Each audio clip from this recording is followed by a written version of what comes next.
নমস্কাৰ বন্ধু বান্ধৱীসকল। তো আজি দেখাম আমাৰ যিখিনি কমাৰ্চিয়েলে হওক বা প্ৰাইভেট গাড়ী যিখিনি ষ্টক আছে তো সেইখিনি চাব এবাৰ। আৰু এখন AC গ'ল 2022 নতুবা 23 হ'ব লাগে, এখনো 2022 বা 23 হ'ব লাগে। তো AC গ'ল হওক আৰু প্ৰাইভেট গাড়ী আছে মিনিমাম 20-25খনমান ষ্টক আছে। তো আপোনালোকে যদি ল'ম বুলি ভাবে স্ক্ৰীনত মই নাম্বাৰটো দি দিম আপোনালোকক, তো তাতে যোগাযোগ কৰিব। আৰু যিসকলে মোৰ চেনেলটো প্ৰথমবাৰৰ বাবে চাই আছে তেওঁবিলাকে মোৰ চেনেলটো ছাবস্ক্ৰাইব কৰি ৰাখিব। আৰু লগতে আপোনালোকে কম ডাউন পে'মেণ্টত যদি গাড়ী ল'ম বুলি ভাবে তো কমাৰ্চিয়েল গাড়ী ব্যৱসায়ৰ কাৰণে তো AC গ'ল্ড ল'ব পাৰে। তো এইবিলাক গাড়ী আপোনাৰ কম ডাউন পে'মেণ্টতে ওলাই যায়। ভাল AC গ'ল্ড আছে। টায়াৰ চাৰ সম্পূৰ্ণখিনি নতুনেই পাব, দেখিছে। আৰু কাগজ পত্ৰ সকলোখিনি কৰিয়ে দিম আমি। তো AC গ'ল্ড যদি ল'ম বুলি ভাবে টাটা য়োদ্ধা হওক, AC গ'ল্ড হওক আৰু বলেৰো পিকআপো আপোনালোকে পাব। তো ইমানো ষ্টক নাই, হ'লেও আছে 2-4খন। আৰু এখন ইকোভেন আছে 2023 হ'ব। ইকোভেন এখন চিল্কি চিলভাৰো আছে আৰু এখন হোৱাইট কালাৰ আছে। এখন আপোনালোকে ইয়াত ৰখা নাই, তো মই অলৰেডি ভিডিঅ'টো আপলোড কৰিছোঁ ইউটিউবত, চাব পাৰিব। আৰু এখন ডিজায়াৰ আছে 2021-ৰ 20 লাষ্টৰ হ'ব লাগে। আৰু এখনো খুব ধুনীয়া হৈ আছে, চিট কভাৰৰ পৰা আদি কৰি সকলোখিনি একদম টিপটপ কণ্ডিশ্যনত আছে। এখনো ল'ব পাৰিব। এখন ল'বলৈ হ'লে মিনিমাম আপোনাৰ 1.5 লাখমান টকা ডাউন পে'মেণ্ট দিব লাগিব, 1.5 লাখ 1,60,70। আৰু এখন অমনি ভেন আছে, অমনি ভেন 2007 চনৰ হ'ব লাগে, কিন্তু গাড়ীৰ কণ্ডিশ্যন একদম শ্ব'ৰুম হৈ আছে, টিপটপ কণ্ডিশ্যন, ইঞ্জিন চিল আছে।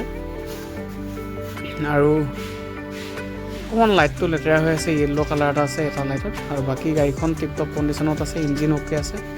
এখন টাটা টিয়াগো 2023, এখনতো চিট কভাৰ পলিথিনেই হোৱা নাই হ'লে। তো এইখন গাড়ী অলৰেডি বুক হৈ গ'ল, এখন বুকো হ'ল আৰু অলৰেডি লোনৰ কাম চলি আছে। তো এইখন অলৰেডি কাম হৈ গ'ল মানে। তো গতিকেলৈ এখন গাড়ী নিবলৈ বাকী আছে। এখন দেখিছে কিমান ধুনীয়া গাড়ী প্ৰাইভেট। আৰু আপোনাৰ এইফালে আৰু এখন অমনি ভেন আছে, এখন 2019-ৰ হ'ব লাগে, 18-19-ৰ দেখাই দিম বাৰু। এখনৰ টায়াৰ কণ্ডিশ্যন দেখিছে কিমান ধুনীয়া হৈ আছে এখন ভেনখন। আৰু এখন আছে আপোনাৰ এল্টো K10 আছে। এল্টো K10 এখন 2023-ৰ মডেল হয়, VXI মডেলটো। তো এইখনো ল'ব পাৰে। আৰু এইখন আপোনাৰ এল্টো গাড়ী 2019-ৰ হয়, কমাৰ্চিয়েল গাড়ী হয় এল্টো। তো কোনোবাই যদি কমাৰ্চিয়েল হিচাপত ল'ম বুলি ভাবে ভাড়া চাৰ মাৰিবৰ কাৰণে এইখনো ল'ব পাৰে এল্টো। ওলাও বেৰখনো খুব ধুনীয়া গাড়ী। আৰু এইখন 2019-ৰ ভাম দেখিলে, এখন ক্ৰেটা হয় 2019-ৰ হয়, BS4 মডেল, এইখনো ল'ব পাৰে। এইখনো আপোনাৰ ধুনীয়া হৈ আছে। এখন ডিজায়াৰ হয় 2023 লাষ্টৰ ডিজায়াৰ হয়, অলম'ষ্ট 2024 বুলি ক'ব পাৰি।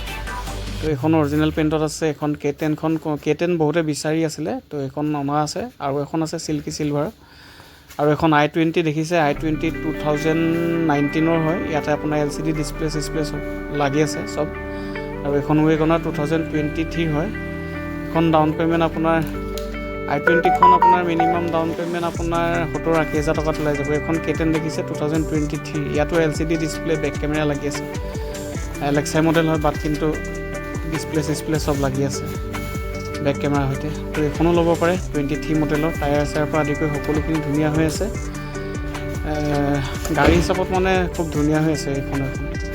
i20খনো আপোনাৰ মানে বহুতে বিচাৰি আছিলে, তো সেইটো কাৰণে i20 আনি থোৱা আছে। তো এইখনো আপোনালোকে ল'ব পাৰে যদি ল'ম বুলি ভাবে, স্ক্ৰীনত মই নাম্বাৰটো দি দিম।